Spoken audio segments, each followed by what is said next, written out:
Good Erev Shabbat. I hope that you're managing well, and I look forward to seeing you again soon. Last Shabbat, the world suffered a devastating loss with the passing of Rabbi Lord Jonathan Sacks, Zecher Tzadik Livracha. Rabbi Lord Sacks inspired a generation of Jews and served as a beacon of morality to the world, which was sorely needed. We had the great honor at Beth Jacob to host Rabbi Lord Sacks and Lady Elaine in Chappelle Sanctuary twice in the last 10 years, in conjunction with Shabbatot, organized by Harkem Hillel, with every single seat taken by 9:15 a.m., with many standing too, together with the British Shabbaton choir, led beautifully by Rabbi Lionel Rosenfeld. Rabbi Sacks electrified us with his oratory and scholarship. He energized our community to realize that we have a greater responsibility to make a difference. And with several shul communities in attendance and community rabbis on the bima, he achieved the impossible. He brought shuls together on Shabbat morning, reminding us that we are a united people. And that was such a special Shabbos that we'll always remember. With his brilliant mind, remarkable discipline, and absolute dedication to Am Yisrael, Rabbi Sacks showed us how the grand ideas and ideals of Judaism can be applied to our lives. Rabbi Lord Sacks once said that every Jew has a dual responsibility. You need to be true to your faith and be a blessing to others, regardless of their faith. He was the paradigm who embodied that dual vision in the way he lived his life and the beautiful Torah that he taught. And so let me just share a brief idea as a tribute to Rabbi Lord Jonathan Sacks. The pasuk says about Avraham, Avraham zakein baba yamim. The parsha relates that Avraham was old, well on in years. V'Hashem beirach et Avraham bakol. And Hashem had blessed Avraham with everything. But we know that Avraham had many hardships. He just finished eulogizing his wife Sarah.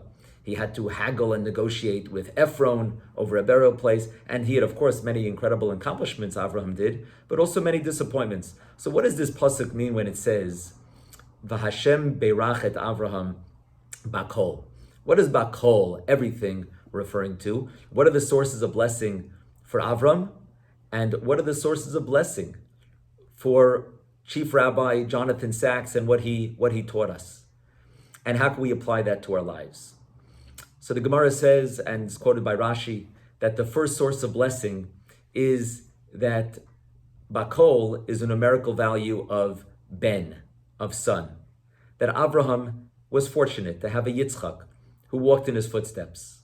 So the first source of blessing is when we have children, students, the next generation, perpetuating our values and ideals. Rabbi Lord Sacks emphasized in his teachings, in his books, this notion of Jewish continuity, the fact that every single Jew is a link in the chain that goes back many generations and will go forward in future generations. And that the Jewish story, as Rabbi Sacks eloquently explained, has hundreds of chapters in it, and now it's our obligation to do our best to write our own chapter, and if we don't give it our full effort, we'll have let the previous generations down. The Gemara Bava Basra offers a second interpretation of Bakol, that Hashem beirach et Avram Bakol, she'asa Yishmael tshuva b'chayav.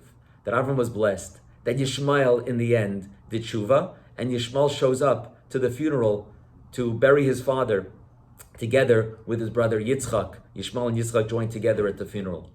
And so the second source of blessing relates to those who are somewhat apart from our community, and that our concern needs to extend to them as well.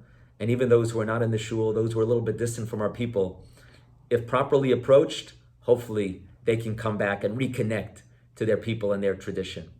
Rabbi Sacks embodied a Judaism that was welcoming, inclusive, non-judgmental. Rabbi Sacks served as a voice of shalom, trying to build bridges between all members of the Jewish people, and as well building bridges between the Jewish people and other faith and ethnic communities. And then there's a third interpretation of Bakol, also in the Gemara Bava Batra, that Atztegninus Haisalo li Avram Havinu, that Avraham was an expert in astrology, in physics, in the sciences, Shekol Malchei Mizrach Umarav Mashgimen Lepidcho. Because he had such proficiency in all these different areas, all the princes and dignitaries and leaders would come and visit Avraham to gain insights from his knowledge. And there aren't too many people that we could take this statement about Avraham and apply it to. You need like a larger than life personality. And this is and can be applied to Rabbi Lord Sachs. When he became chief rabbi of the Commonwealth, he remarked to some colleagues that the Jews in England may not need a chief rabbi, but the non-Jews of England need a chief rabbi.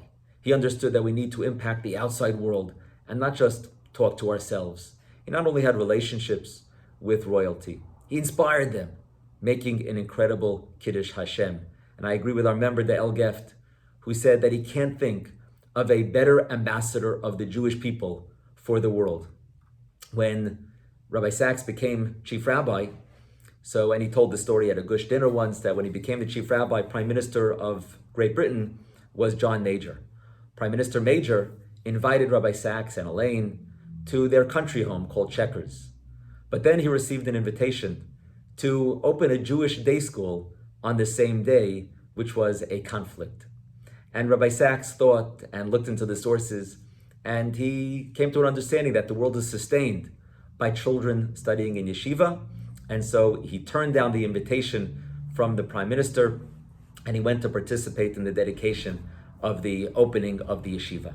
But Hashem doesn't hold back our reward, and Rabbi Sachs was later, just sometime after that, was invited again by Prime Minister Major, and this time it was to join him at his country home, Chequers, together with the presidents of France, Jacques Chirac. And at that event, and there were 60 people at the dinner, and the Prime Minister, John Major, invited Rabbi Sachs to join together with President Chirac. And as John Major is walking out, because he wanted to give some time for Rabbi Sachs just to talk to the President of France, so President Chirac says, John, referring to Prime Minister Major, he says, stay, I want to tell you something. And he proceeds to give an extraordinary talk about the importance of Jewish day schools, and how that when before he was president of France, he was the mayor of Paris, and that he always supported the Jewish day schools. And Rabbi Sachs was so moved by this conversation, and just the whole setting and conversation just shows the greatness of Rabbi Sachs, and that he was able to connect not just with the Jews, but also with all people, and serve as a chief rabbi, as a representative of the Jewish people in a beautiful way. And Rabbi Sachs comes back to Elaine and says, I have just heard the president of France give a lecture to Prime Minister of Great Britain about the importance of yeshiva day schools. And so, Elaine, we've done the easy part, he said to his wife. We've converted the Goyim. Now the hard part is to convert the Jews about the importance of Jewish education. And indeed, in England, the majority, Rabbi Sachs, made a big difference in promoting Jewish education, and most of the Jewish children in Great Britain now attend some yeshiva day school. And so with the passing of Rabbi Sachs, we have lost a leading voice for Torah and morality, which we so needed in our broken world. The best way we can honor his memory is to, of course, to continue to be inspired by his teachings, which I know we always will. And we need to continue the path paved by Avraham Avinu and continued by Rabbi Sachs hundreds of years later, and of course the great leaders over the generations. But to continue this path of Rabbi Sachs, to study his ideas and teachings, to strive to achieve those blessings. Hashem blessed Avraham Bakol. And what are those sources of blessing which Avraham taught us as our patriarch, and which Rabbi Jonathan Sachs inspired our generation with? It's the importance of Jewish continuity, of Yishmael coming back closer, bringing Jews and human beings together, and the Jewish people and each of us having that ability to serve and a responsibility to serve as a light unto the nations. Yehi Zichro Baruch, and I wish all of you a beautiful Shabbat Shalom.